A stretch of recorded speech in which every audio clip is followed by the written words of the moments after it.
semua. Amin amin ya rabbal alamin. Ini bulan kita masih berada pada bulan Dzulqa'dah ya, masih Dzulqa'dah. Dzulhijjah itu tanggal 8 Juni. 8 Juni berarti hari apa? Sabtu. Kebetulan saya Sabtu. 8 Juni itu mulai 1 Dzulhijjah. Kita berada di terakhir bulan Dzulqa'dah. Maka informasi kepada jemaah semua, bulan Dzulqa'dah kita masih dalam bulannya bagian daripada bulan haji. Maka alhamdulillah nanti informasi kepada jemaah kita Bapak Abdul Salam dengan istri, kemudian Bapak Rusman atau Bapak yang dengan istri, ada juga Bapak Supardi tahun ini berangkat ke Tanah Suci. Nanti Bapak Abdul Salam dengan istri itu hari Senin tanggal 3 Juni jam 10 pagi yang ada waktu kita berada di kediamannya untuk melepas keberangkatan beliau, karena jam 12 sudah harus ada di Pondok Gede. Kemudian hari Selasanya ada waktu juga kita di kediaman Bapak Yanto, jamnya juga jam 9 pagi, karena jam 12 sudah harus ada berada di Cilangkap. Bapak Supardi itu tanggal 6 Juni. 6 Juni berarti hari Kamis. Cuma waktunya belum tahu waktunya. Ya, jadi mudah-mudahan yang ada waktu kita bisa ke kediamannya untuk bisa melepas keberangkatannya, memberikan doa kepada tamu-tamu Allah Subhanahu wa taala. Maka berbicara tentang haji, kita ingin membaca tentang hadis daripada haji. Pertama, Bismillahirrahmanirrahim. Allah Ta'ala berfirman, "Wa lillahi 'alan nasi hajjul baiti man istata'a ilaihi sabila, wa man kafara fa inna Allaha ghaniyyun 'anil 'alamin." Allah Subhanahu wa taala mengatakan haji itu adalah kewajiban manusia terhadap Allah Subhanahu wa taala, man istata'a yang sanggup untuk mengadakan perjalanan ke Baitullah. Maka berbicara tentang man istata'a itu sanggup, mampu itu adalah sanggup mampu jasmani dan rohani. Ya, jasmaninya dan rohaninya itu harus mumpuni. Pertama, jasmaninya, orang yang mau berangkat haji itu tentunya dia jasmaninya harus sehat.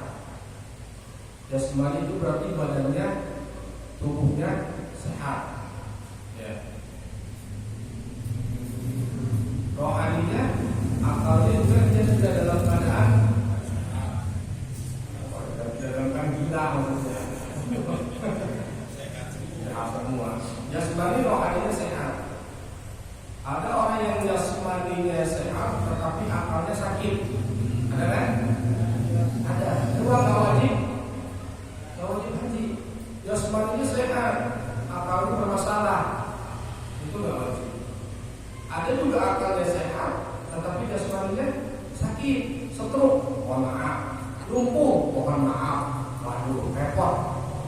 Karena ibadah haji adalah ibadah fisik, jasmani, rohani. Ya, kemudian ada keuangannya yang ditinggalkannya juga tidak kelaparan. Orang berangkat haji, kemudian keluarganya kelaparan, nggak dikasih makan misalnya 1 bulan 40 hari malah ya, 40 hari itu juga salah.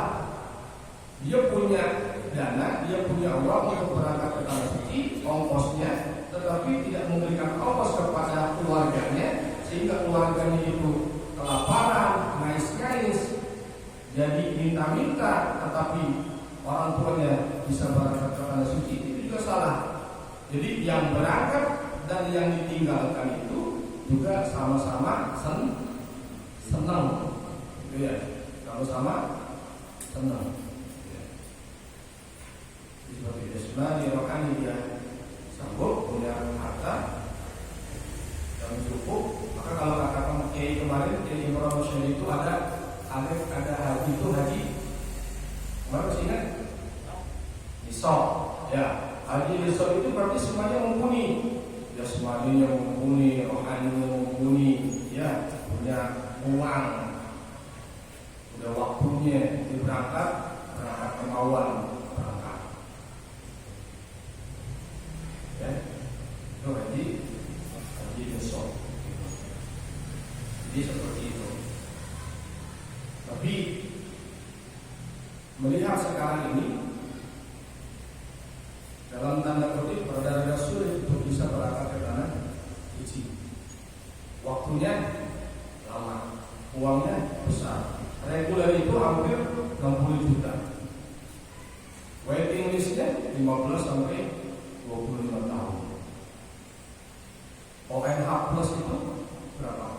150 sampai 250 juta. Waiting listnya 5 sampai 7 tahun. Furoda, haji furoda itu berapa? 350 sampai 400. Itu waiting listnya cepat, satu tahun. Ya, kalau punya uang 8 seri sih, yang furoda ambil ya.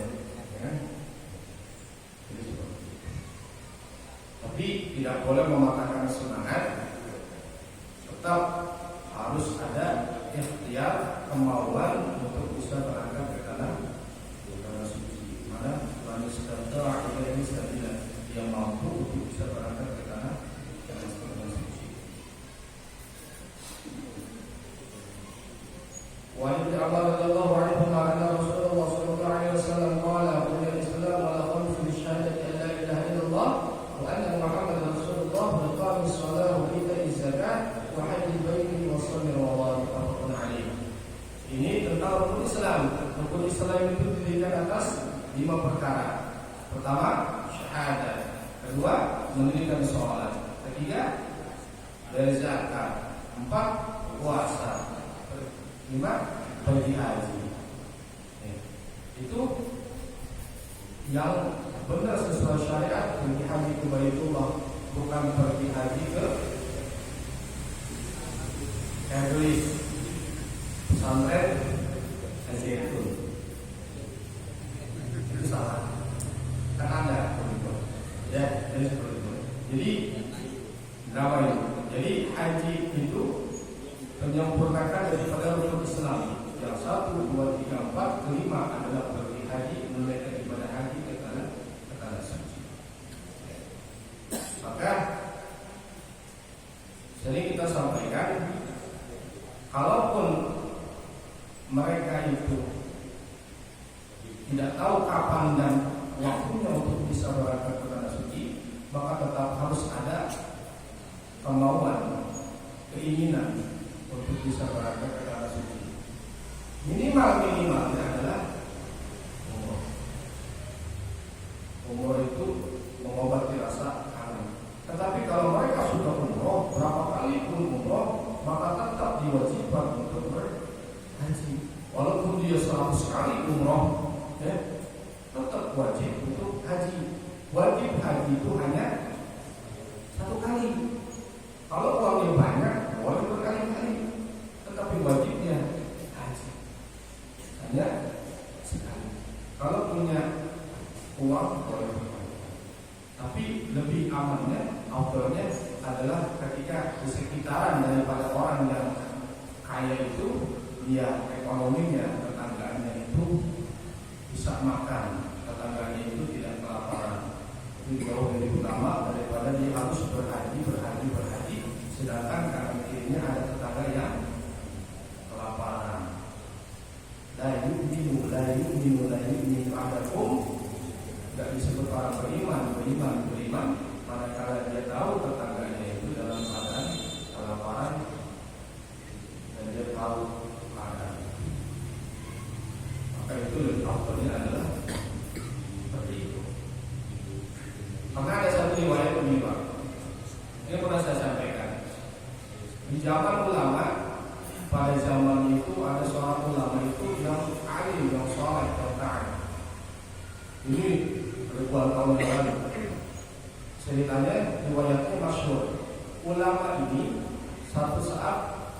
ketiduran siang hari di Masjidil Haram. Ketika ketiduran, istirahat siangnya itu, kemudian ketiduran, di dalam tidurnya dia mimpi. Mimpinya itu mendengar daripada dialog antara dua malaikat. Malaikat ini yang dua ini dialog tentang bertanya berapa tahun ini yang melakukan ibadah haji ke tanah suci. Satu malaikat bertanya kepada malaikat yang lainnya. Kemudian dijawab, katakanlah ada 1000 jemaah yang hadir dari berbagai negara.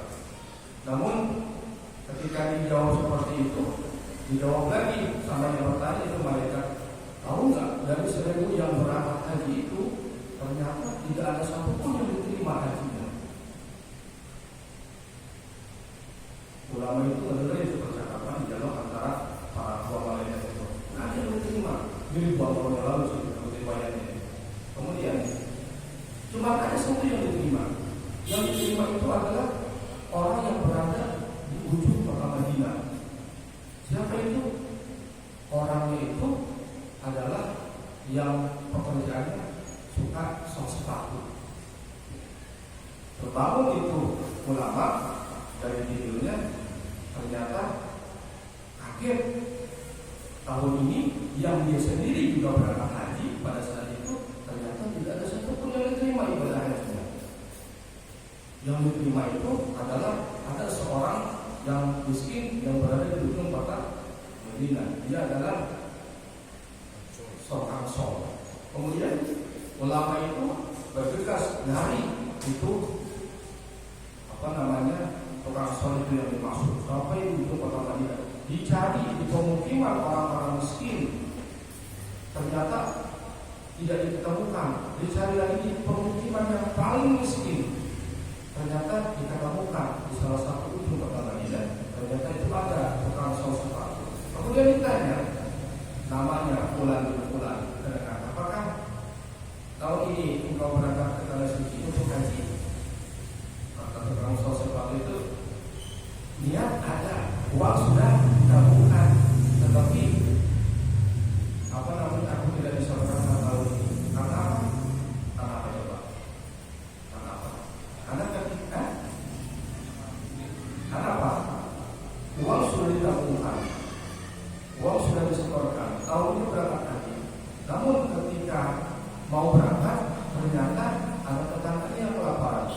Tetangganya kelaparan dia hampiri, anaknya itu menangis, ternyata ibunya itu sedang merebus daging. Ternyata ditanyakan kenapa anaknya itu menangis kelaparan. Kelaparan itu sedang memasak daging. Iya, tetapi boleh saya mencicipi, kata tukang sol sepatu itu. Ini haram bagi kamu, tapi halal buat saya. Kan kaget tukang sol itu ya. Kok haram buat saya, tetapi halal buat ibu? Kok kenapa saya nggak boleh coba? Ini halal buat saya dan anak saya, tetapi haram buat tuan. Dicicak dalam pertanyaan, kenapa? Ternyata ini adalah daging bangkai. Daging bangkai. Ini adalah daging bangkai. Sudah 7 hari saya tidak makan, anak saya tidak makan, nangis luar biasa. Maka supaya anak saya itu bisa melangsungkan hidup, supaya anak saya, keluarga saya itu bisa hidup, nyambung hidup, saya tidak punya uang, saya tidak punya rezeki, maka ketika saya mau bangkai itu daging bangkai itu, maka saya masak di daging bangkai. Anak saya nggak tahu bangkai ini haram buat Tuhan, tetapi halal buat saya. Kemudian uang yang buat berangkat haji tukang sol sepatu itu semuanya diberikan kepada orang yang miskin itu, ibu itu. Kemudian ya Rab, mungkin tahun ini saya tidak bisa berangkat ke tanah suci, mungkin tahun depan atau tahun-tahun yang akan datang saya bisa berangkat ke tanah suci. Maka ya Rab, panjangkan umur saya, terima daripada niat hati saya. Dan wallahu a'lam bishawab, pada Allah ternyata itu menjadi wasilah pada tahun ini, maksudnya tahun pada saat itu ternyata tidak ada yang diterima hajinya kecuali dia itu daripada tukang sol sepatu yang punya niat ikhlas tulus kepada tetangganya yang pada saat itu sangat-sangat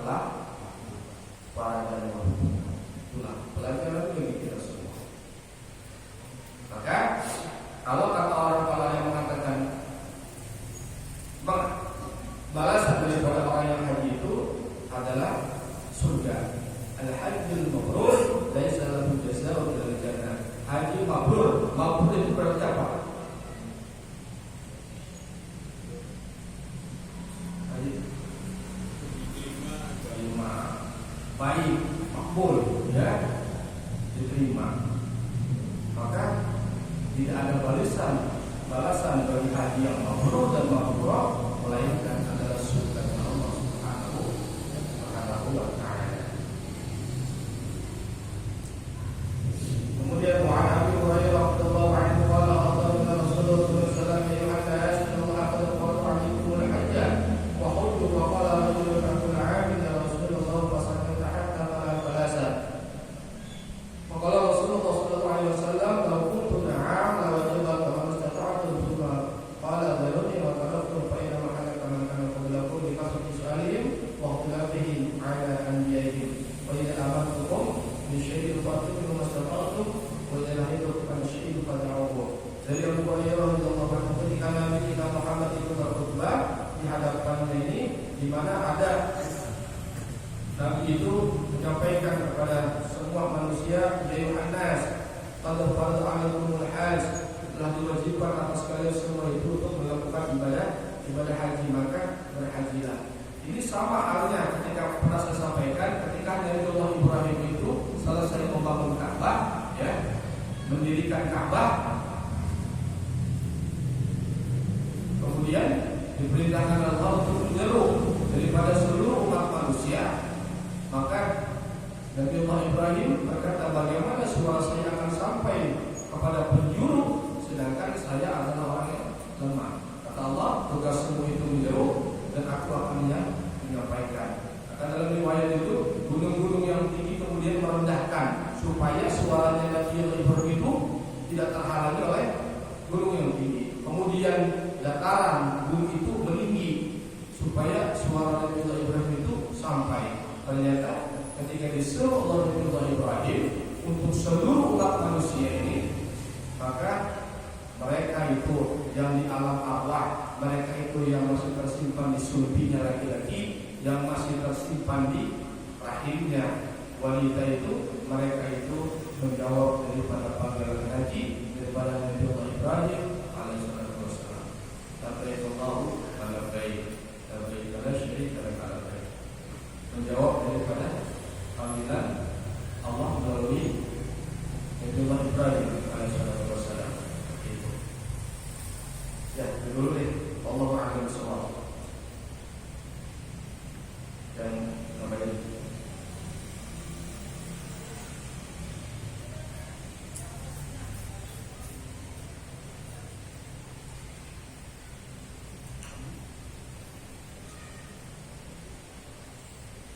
Kali.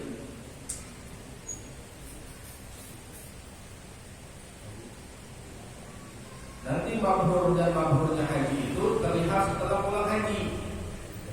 Insya Allah semua kita jemaah ini insya Allah mabrur semuanya. Amin.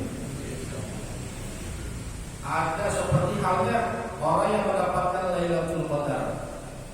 Nampaknya nanti setelah Ramadan, bulan Syawal dan seterusnya. Ramadan dia rajin baca Quran. Ramadan dia paling awal ke masjid. Ramadan dia salat berjamaah. Nanti lihat di luar Ramadan, apakah masih baca Qurannya, apakah masih salat berjamaahnya, apakah masih dalam kebaikannya selama dia kebaikannya dikerjakan di bulan Ramadan. Apabila ditingkatkan, meningkat, maka dia mendapatkan daripada keutamaan daripada bulan suci Ramadan. Sama halnya dengan haji. Setelah pulang haji, dia makin giat ibadahnya, makin gemar sedekahnya, makin murah senyumnya, makin ramah orangnya, kebaikan-kebaikannya meningkat, maka indikasinya yang mendapatkan haji mabrur. Kalau pulang hajinya makin jauh dari masjid, makin malas untuk berjamaah di masjid, makin malas dalam bentuk kebaikannya, bermuamalah dan sebagainya, maka ibadahnya bukan haji mabrur, tapi haji kabur, haji mabrur, haji tertolak. Allah a'lam. Allah.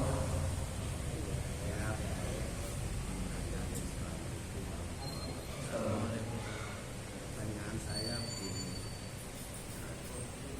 bagi saya sendiri orang yang punya, dia saya Islam gitu, tapi kok bisa nggak bisa istilahnya menunaikan ibadah yang kelima itu bagaimana hukumnya? Ya. Ibadah haji itu bagi yang mampu. Kalau nggak mampu, nggak wajib. Tidak ada kewajiban kita mencari rezeki untuk berhaji sebenarnya. Tetapi nanti kalau sudah kaya, wajib untuk haji. Yang wajib bagi kita adalah mencari nafkah untuk keluarga. Ya. Tapi nanti kalau sudah uangnya banyak, sampai berjajaran di lantai, kaya, maka wajib untuk haji. Wajibnya adalah mencari nafkah, itu yang pertama. Kemudian yang kedua, ambil fadilah-fadilah yang notabene itu tanda kutip bagaikan ibadahnya itu seperti ibadah haji dan umroh. Apa pernah kita sampaikan? Man shalla subha fil jama'ah summa qa'ada wa yadhkurullah ta'ala hatta tatlu'a asy-syamsi ka'annahu hajjan wa umratan taman. Mereka yang sholat subuh berjamaah summa qa'ada, kemudian dia duduk, wa yadhkurullah, kemudian dia berzikir, apapun zikirnya, baca Quran boleh, zikir Asmaul Husna dan sebagainya, asalkan jangan zikirnya mulus kalau boleh. Akhirnya boleh. Kemudian sholat rakaat, kemudian dia sholat 2 rakaat, maksudnya sholat isyraq, ka'annahu hajjan wa umratan taman. Maka yang seperti itu laksana ibadahnya seperti ibadah haji dan umroh sempurna. Ambil keutamaannya seperti itu.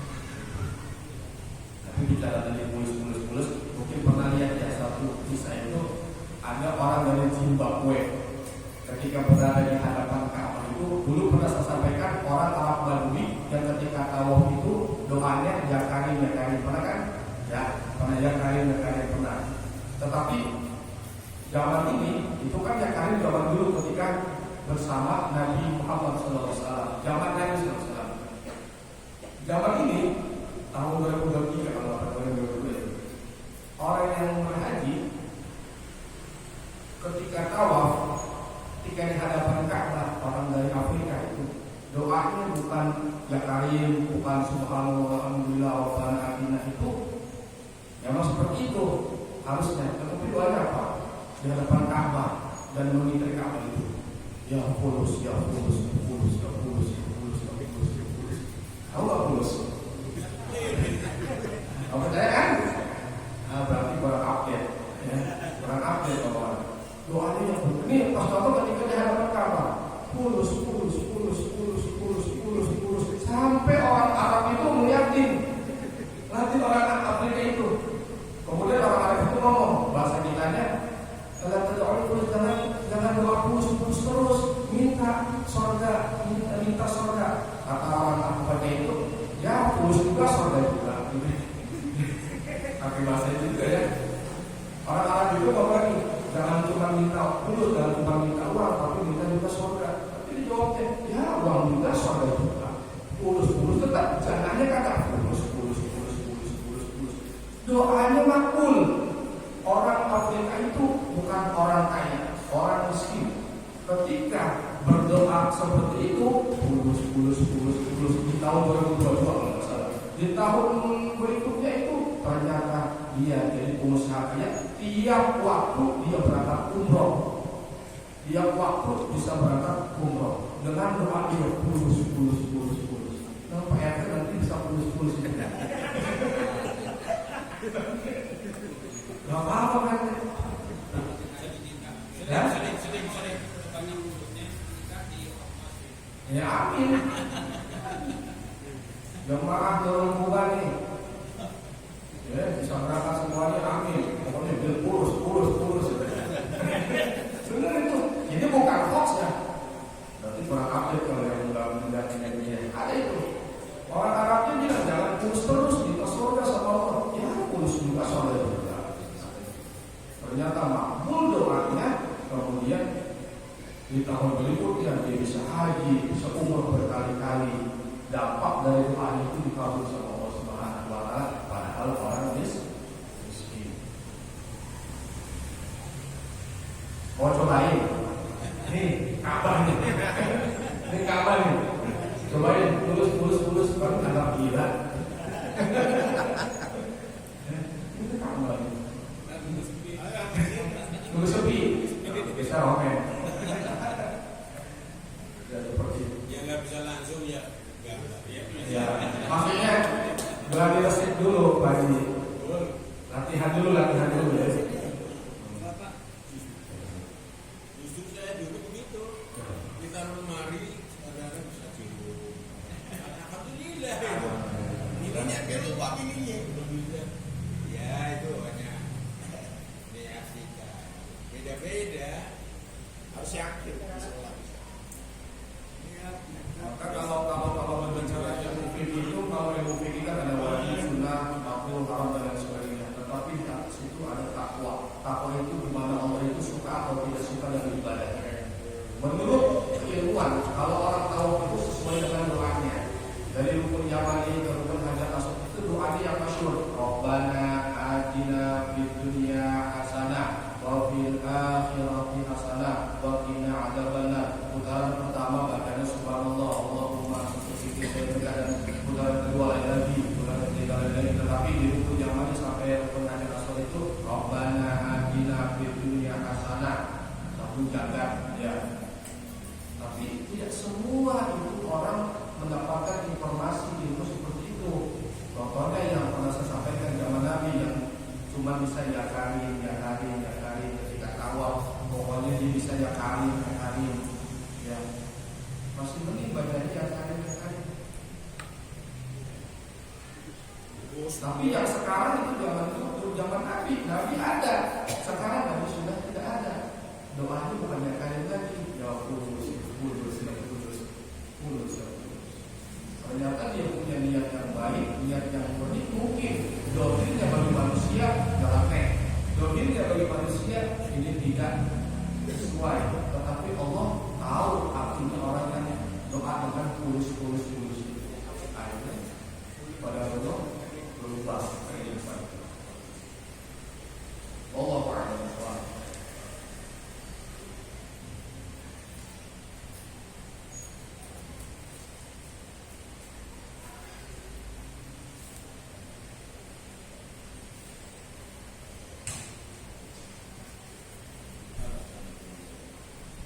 Kemudian wa'ala radhiyallahu anhu qala sami'tu Rasulullah sallallahu alaihi wasallam yaqul man hajja wa lam yarfus wa lam yasrif wa ja'ala yawmin wa lam yusibhu muttafaqun alaih. Orang yang berhaji dia tidak boleh yarfus itu berkata kotor yang indikasinya itu kepada seksualitas. Berkata kotor ini ya pete atau mengungkapkan wala yarfus itu yarfus rofasa itu bil makna al-jima'. Yang paling bahaya ini jima', maksudnya belum haji, lagi last periode haji tiba-tiba malamnya karena sama istri jima' itu nggak boleh ya. Kecuali nanti selesai semua urutannya itu, selesai hajinya itu boleh, udah selesai semuanya, itu ada waktunya. Kayak dulu apa namanya, biasa ada nyewa kamar, dulu kan saya nyewain kamar yang bawa istrinya. Jadi kalau yang khusus, yang parahnya itu berjima dari ibadah haji. Kita akan pelaksanaan ibadah haji berjima dengan istrinya. Atau yang lebih ringannya itu tidak jima, tetapi perkataan atau godaan yang bisa menggoda birahi lawan jenis, baik kepada istrinya atau kepada orang lain. Ya, perkataan atau sentuhan tidak boleh. Walau fusuk itu bil ma'na al-ma'asi, maksiat. Jadi apa itu?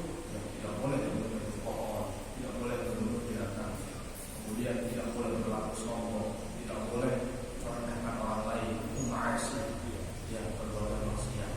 Walau tidak boleh berantem itu bil ma'na al-mirah, berbantah-bantahan, debat. debat itu dibawa sampai sana, ya, karena perbedaan debat, bantah-bantahan itu nggak boleh. Dulu saya punya kasus, waktu saya ngimamin sholat di hotel itu, biasa di sini pakai dikirnya jahar, ya kan? Di sana waktu ngimamin selesai, saya dikirnya jahar juga, seperti biasa di sini. Tiba-tiba ada live call, karena kan saya dapat itu kan, ada live call selesai sholat itu, nyamper, itu mau ajak berbantah-bantahan soal Qur'an, soal yang tidak mendasar, tidak tidak mendasar, hanya karena dizaharkan, dia tidak dizaharkan, dimasalahkan, dan itu ketika berada di tanah suci, ya, di hotelnya sih. Mengajak bantah-bantahan, ini kita tak layani. Kemudian kebetulan saya punya orang kayak Pak Haji Zulkarni, Kiai. Beliau terakhir udah Pak Soalnya bisa diangkat, padahal yang bantahnya itu level, ya, bisa diangkat, biarin aja. Karena perkara cuma menjahari zikir setelah sholat, mau ngajak debat atau bantah-bantahan, karena dia mungkin, mohon maaf, misalnya Muhammadiyah atau versi yang setelah sholat itu tidak dijahatkan. Kita biasa tidak kenal. Pada situ saya juga nggak bilang dulu, nggak bertanya dulu hal yang demikian. Tapi saya anggapkan itu kan bukan daripada di dalam sholat, di luar sholat. Dan itu hampir berbantah-bantahan. Maka lebih baik untuk dihindari. Itu satu contoh yang terjadi. Berbantahnya lainnya, misalnya istri mau ke sana, misalnya saya mau ke sini, kayaknya berbantah-bantahan, udahlah kamu jangan itu berlebihan. Udah kamu berangkat sini aja, udah masing-masing di sini. Itu juga nggak boleh seperti itu. Itu berbantah-bantahan. Yang lebih berat sampai jida, maksudnya berantem. Itu yang lebih berat. Jadi kalau rasa, walau suka, walau tidak lebih haji, itu bahasa Qurannya habisnya pada yang bus, pada yang suk. Maka kalau yang bisa menjadi demikian, raja'a kayaumi waladatuhu, maka dia ketika pulang ke tanah air seperti bayi yang baru lahir dari rahim ibunya, alias bersih dan suci. Dan kemudian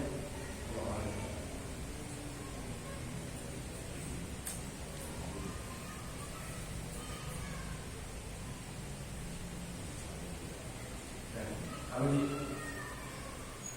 iya Pak Kirim bro, saya bisa pada ahli, karena istri saya kan yang bisa ini juga ngajaran kabar itu Pak. ya, jamaah. Dan itu terjadi karena seperti itu. Jamaah itu orang Indonesia itu orang yang kecil-kecil, orang Afrika, orang sana itu besar-besar. Kadang-kadang kita berada di keteknya. Iya. Ada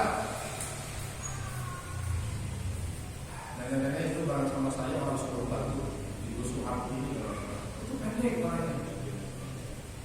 Kayaknya itu di keteknya orang Afrika lah, jumlahnya besar-besar gitu. Karena kebetulan anggota kita orang pegang ini. Terus kalau nggak kita punya sabar, itu bisa berbantah-bantahan. Wah, siapa kok? Itu nggak boleh seperti itu. Tetap. Sholatnya nggak mau dekat sholat sama orang Afrika. Kaki itu gede-gede, bau. Ya. Setiap sholat disampingin dia lagi. Ya. Samping dia lagi. Jadi seperti itu.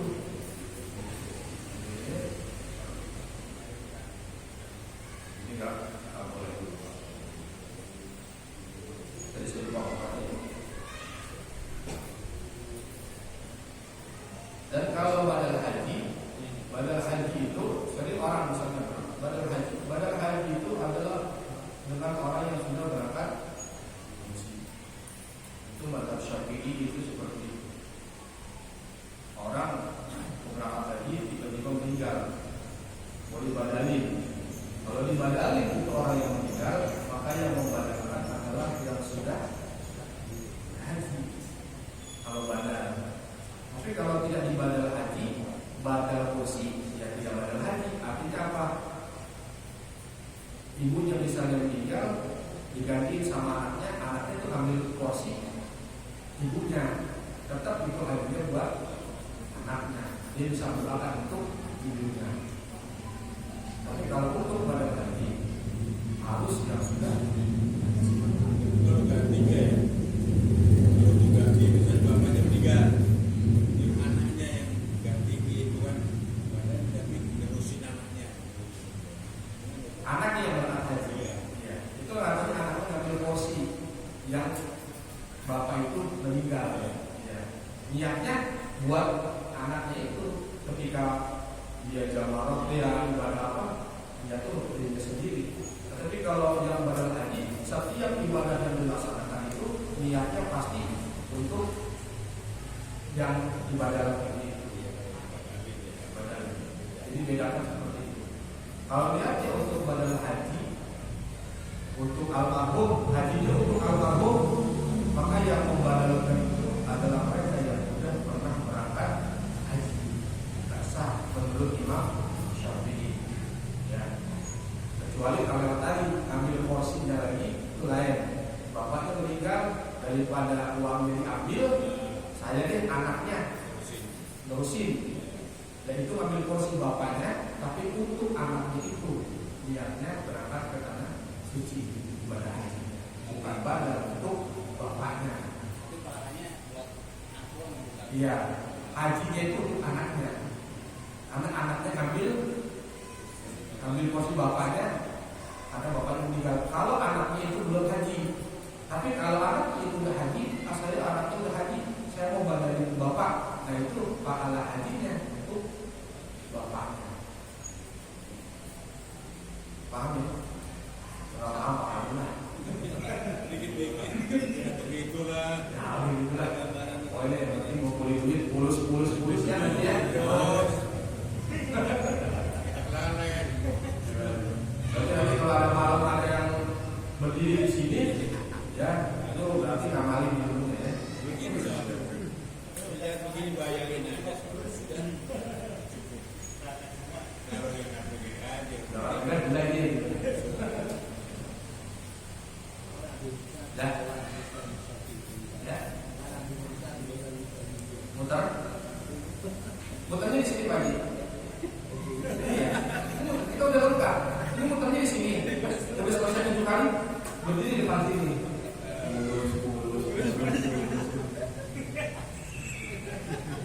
Ya. Mau jamaratnya di luar ada tuh, lagi tidur. Ya, habis bisa kan jamarat itu nipu setan kan. Ya itu ya. Mudah-mudahan dalam manfaatnya. Mohon maaf ya batin kalau ada kekurangan penyampaian dilakukan sebagainya. Jangan lupa besok kita ada suling pagi-pagi besok subuh di masjid. Insyaallah bisa hadir semua, sehat semuanya. Bisa nikmati hidangan jamuan. Nanti semuanya juga ada dapat berkahnya. Nanti kita juga hari tanggal bulan 9 untuk hari ahadnya. Ya, pakaiannya bebas. Mau pakai neku silakan, mau pakai putih silakan, tapi pakai pakaian. Silakan ikut sholat, wakil kafir. Ya itu saja kita baca kafaratul majlis, astagfirullahaladzim, astagfirullahaladzim, subhanallah. Assalamualaikum warahmatullahi wabarakatuh.